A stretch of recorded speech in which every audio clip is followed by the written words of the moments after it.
ক্রিসের সঙ্গেও একটু কথা হয়েছিল। সে বলল অ্যাশ খুব ব্যস্ত, তার সঙ্গে কিছু টেক্সট চালাচালি হয়েছে এদিক ওদিক। তো আমরা আশা করছি আমরা ওকে আগামী সপ্তাহে দেখতে পাব। তাই স্পষ্টতই এই ব্যাপারে সবকিছু ভালো হোক সেই আশা রাখছি। ওকে আবার দেখা সত্যিই দারুণ হবে। ওহো, চলতে থাকার সাহসটাই আসল ব্যাপার। ওহো, তোমাদের মধ্যে কতজন খুব তীক্ষ্ণ নজরের মানুষ জানো এই কথাটা কোথা থেকে এসেছে? এটা আমার প্রিয় ওহো কথাগুলোর একটি, এবং এটা এসেছে একজন খুব গুরুত্বপূর্ণ ব্যক্তির কাছ থেকে, ওম যিনি যুদ্ধের সময় ছিলেন। ওহো, তিনি ছিলেন উইনস্টন চার্চিল, এবং তিনি বলেছিলেন, সাফল্য চূড়ান্ত নয়, ব্যর্থতা মরণ নয়, চলতে থাকার সাহসটাই আসল ব্যাপার। উহো, এটা সেই সব কথার একটি উহো যেটা আমি সবসময় ভেবেছি অনেক মানুষের জন্য উহো অনেক ক্ষেত্রেই খুব গুরুত্বপূর্ণ, বিশেষ করে আমাদের ব্যবসার জন্য উহো অ্যাশ মুফারেহর সঙ্গে। উহো, সত্যি চলতে থাকা সাহসটাই আসল গুরুত্বপূর্ণ বিষয়, তাই না? যে কোনো ব্যর্থতা থাকুক, উহো, বা যে কোনো সাফল্য, আসলে চলতে থাকার সাহসটাই শেষ পর্যন্ত সবচেয়ে বেশি গুরুত্ব পাবে। অনেকেই হাল ছেড়ে দেয়, এটাই আসল কথা, উহো, কিন্তু যত বেশি মানুষ সাহস করে এগিয়ে যায়, ততই সাফল্যের সম্ভাবনা বাড়ে। অনেকেই যখন একেবারে তলানিতে পৌঁছে যায়, তখন নিজের সম্পর্কে অনেক কিছু জানতে পারে, আর নিজেকে ঝেড়ে মুছে আবার শুরু করার সাহস দেখানোটা, উহু, আসলে সবাইকে দেখিয়ে দেয় আপনি কেমন মানুষ। কেউ একজন উহু আসলে আমার ইউটিউবে উহু একটা ভিডিওর নিচে মন্তব্য করেছে, আমরা কিভাবে মুফারেহকে বিশ্বাস করব যখন আপনি আমাদের বলছেন উহু আগামী ধাপে যাওয়ার সময় গত কয়েক বছরে উনি যা বলেছেন সব ভুলে যেতে। আমরা কিভাবে উহু আমরা কিভাবে মুফারেহকে বিশ্বাস করব আগামী ধাপে, যখন আমাদের বলা হচ্ছে অতীতের সবকিছু ভুলে যেতে? এখন এর উত্তরে আমার কথা হলো, কাউকে জোর করে আমাদের সঙ্গে পরবর্তী ধাপে নিয়ে যাওয়া হচ্ছে না। এটা পুরোপুরি আপনার নিজের পছন্দ, আপনি সেখানে যেতে চান কিনা। কিন্তু এটা আপনার সিদ্ধান্ত, আপনি আমাদের সিইওকে বিশ্বাস করবেন কি করবেন না। তিনি অবশ্যই এমন একজন ব্যক্তি যাকে আমি বিশ্বাস করি। উনি যা অর্জন করতে চাইছেন, তার যে ভিশন, সত্যি বলতে আমি সেটাতে ওনার থেকেও বেশি বিশ্বাস করি, কারণ উনি শুধু অনলাইন ব্যবসার ক্ষেত্রেই নয়, বরং সেই সম্পদ যা যেভাবেই হোক আছে, তা কিভাবে সারা বিশ্ব জুড়ে বণ্টিত হবে সেটাও বদলাতে চাইছেন।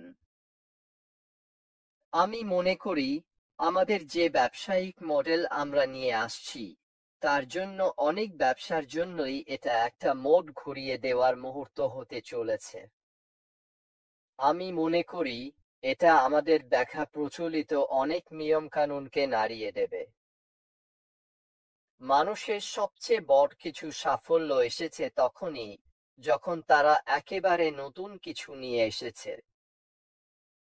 আমি বিশ্বাস করি আমাদের সিইও ঠিক এটাই করতে চলেছেন, আর এ কারণেই আমি আগামী ধাপে ব্যবসা যেদিকে এগোচ্ছে তা নিয়ে ভীষণভাবে উত্তেজিত ও আশাবাদী। তাহলে আপনাদের কি আমাদের সিইওর ওপর বিশ্বাস রাখা উচিত? আসলে এটা পুরোপুরি আপনার নিজের সিদ্ধান্ত। আমি মনে করি তিনি ইতিমধ্যেই প্রমাণ করেছেন তিনি কে, কারণ তিনি সাহস নিয়ে এগিয়ে যেতে পেরেছেন। তিনি খুব সহজেই সবকিছু ছেড়ে চলে যেতে পারতেন, আর বলতে পারতেন, দেখো বন্ধুরা, আমি আমার সর্বোচ্চ চেষ্টা করেছি, আমাকে ফাঁদে ফেলা হয়েছে, কিছু লোক আমাদের ঠকিয়েছে, আমাদের টাকা চুরি করেছে, আর আমার পক্ষে আর কিছুই করার নেই। তাই আমি এখন আমার ক্ষত সারাবো আর আমার পরিবারের দেখাশোনা করব। তিনি এটা করতেই পারতেন। এমনটা করার অনেক সুযোগও তার ছিল, কিন্তু তিনি তা করেননি। তিনি কি করেছেন? তিনি ফিরে এসেছেন, আর এখন আগের চেয়ে আরো বেশি জোরে লড়াই করছেন। আমি সেদিন বলেছিলাম, আমার মতে এই মুহূর্তে তিনি যা অর্জন করতে চাইছেন তার অন্যতম প্রধান চালিকা শক্তি হচ্ছে নিজের নির্দোষতা প্রমাণ করা। তিনি সত্যি অনেক মানুষকে ভুল প্রমাণ করতে চান। এটা আমাদের জন্য ভালো খবর। এর মানে তিনি দৃঢ়প্রতিজ্ঞ এটা সফল করতে, দৃঢ়প্রতিজ্ঞ পরবর্তী ধাপ আবার শুরু করতে বা নতুনভাবে শুরু করতে, যাতে আমরা আবারও সঠিকভাবে এগিয়ে যেতে পারি, যেমনটা আমাদের আগেই করা উচিত ছিল, সেই সব কুটচাল ছাড়াই, যেগুলো অ্যাম্পাসেভের ভেতরে তার সদস্যদের মধ্যে ছিল। আর আবারও আমার মতে তিনি খুবই সৎ এবং খোলামেলা ছিলেন এটা স্বীকার করতে। হ্যাঁ, আমি সম্ভবত অনেক বেশি ক্ষমতা দিয়েছিলাম অনেক মানুষকে, যাদের ওপর আমি ভরসা করেছিলাম, এবং এটা স্পষ্টভাবেই যা ঘটেছে তার পতনের একটা অংশ ছিল। কিন্তু সেই সাহস নিয়ে এগিয়ে চলাই আসল ব্যাপার। তোমাকে সত্যিকারের সাহসী হতে হবে লড়াই চালিয়ে যেতে হলে। এটাই আসল পার্থক্য গড়ে তোলে। তুমি অনেক সফল ব্যবসায়ী, মানে মানুষের মুখে বারবার শুনবে তারা সফল হয়েছে কারণ তারা চালিয়ে গেছে, তারা হাল ছাড়েনি। সবকিছু যখন তাদের বিরুদ্ধে ছিল তখনও তারা সাহস নিয়ে চালিয়ে গেছে যতক্ষণ না ঠিকঠাক করতে পেরেছে। এখন সাধারণত ব্যবসায় প্রথমবারেই খুব কম মানুষই ঠিকঠাক করতে পারে।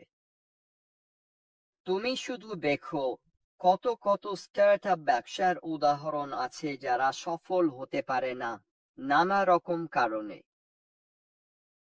কিন্তু সেই সাহস নিয়ে বারবার চেষ্টা করে যাওয়া, আবার শুরু করা, আবার চেষ্টা করা, এটাই আসল পার্থক্য গড়ে তোলে, কারণ এরাই শেষ পর্যন্ত সফল হয়। কেন? কারণ প্রতিবার তুমি যখন আবার শুরু করো তখন তুমি জ্ঞান আর অভিজ্ঞতা নিয়ে শুরু করো। তুমি আর শূন্য থেকে শুরু করছো না, তুমি আবার শুরু করছো জ্ঞান আর অভিজ্ঞতা নিয়ে। ভাবছো, আমি ওটা আর করব না, কারণ ওটা তো কাজ করেনি, তাই না? ওটাও করব না, কারণ ওটা ঠিক দিক ছিল না। ওটাও করব না, কারণ যা ঘটেছিল। এই সব কিছুই শেখার একটা ধাপ। এগুলো আমাদের আরো বিচক্ষণ হতে সাহায্য করে সামনে এগিয়ে যেতে। আর যখন কারো মধ্যে থাকে দৃঢ় সংকল্প সবকিছু ঠিকঠাক করার, তার আগের শেখা জ্ঞানের সাথে মিলিয়ে, তখন আমি ব্যক্তিগতভাবে বিশ্বাস করি আমরা পরবর্তী ধাপে যা দেখতে যাচ্ছি তা সত্যিই খুব রোমাঞ্চকর হবে। অনেকেই হয়তো আমার কথা বিশ্বাস করছে না। অনেকেই হয়তো ভাবছে, হ্যাঁ হ্যাঁ, রেড, জানি তো, চোখে না দেখলে বিশ্বাস করব না। এটা সেই সব মানুষের সাধারণ উদাহরণ যাদের মধ্যে সাহস নেই, যারা এই যাত্রায় টিকে থাকার, শেষ পর্যন্ত দেখার, পরিবর্তন আনার সাহস রাখে না। আর সেটাই হচ্ছে পরবর্তী ধাপের শুরুতে এখানে থাকার সাহস। আপনি যদি অপেক্ষা করে দেখছেন, তাতে কোনো সমস্যা নেই। এটা আপনার নিজের সিদ্ধান্ত, কিন্তু আমি নিশ্চিতভাবে বিশ্বাস করি না যে এতে ব্যবসার দিক থেকে আপনি সবচেয়ে বেশি লাভ পাবেন। আমি চাই, এবং অনেকবার বলেছি, আপনাদের মধ্যে যত বেশি সম্ভব মানুষ যেন আমার সঙ্গে পরবর্তী ধাপে শুরুতে থাকেন, যেভাবেই হোক না কেন। আমি জানি না এটা কিভাবে হবে। আমি জানি না আমাদের কি করতে হবে। আমি জানি না আমরা কিভাবে পরবর্তী ধাপে প্রবেশ করব। এই ধরনের সবকিছু আমাদের জানানো হবে, তাই আন্দাজ করার কোনো মানে নেই। আমি আপনাদের আমার মতামত বলেছি, কি হতে পারে বলে আমি মনে করি, কিন্তু এটা শুধুই আমার ব্যক্তিগত মত। আমরা নিশ্চিতভাবে জানি না যে সেটাই হবে কিনা, কারণ আমাদের সিইও আশমুফারেহের কাছ থেকে এখনো কিছুই আসেনি যা আমাদের বলে দেবে যে সেটাই হবে। কিন্তু একটাই জিনিস নিশ্চিত, আমি সেখানে থাকবই। কেন? আমি নিজের কাছে এইটা ঋণী, আর আমি মনে করি এটাই আরেকটা গুরুত্বপূর্ণ কারণ কেন মানুষ এখনো এখানে আছে, এখনো আমাদের সিইও এবং ব্যবসার জন্য শক্তভাবে টিকে আছে। কারণ তারা নিজের কাছেই এইটা ঋণী যে তারা এটা শেষ পর্যন্ত দেখে নেবে, বিশেষ করে যখন আমাদের অনেকেরই চারদিক থেকে, নানা রকমের বন্ধু, পরিবার ইত্যাদি থেকে অনেক নেতিবাচকতা এসেছে, তখন সত্যি আমরা নিজের কাছে ঋণী যে এটা শেষ পর্যন্ত দেখে যাই।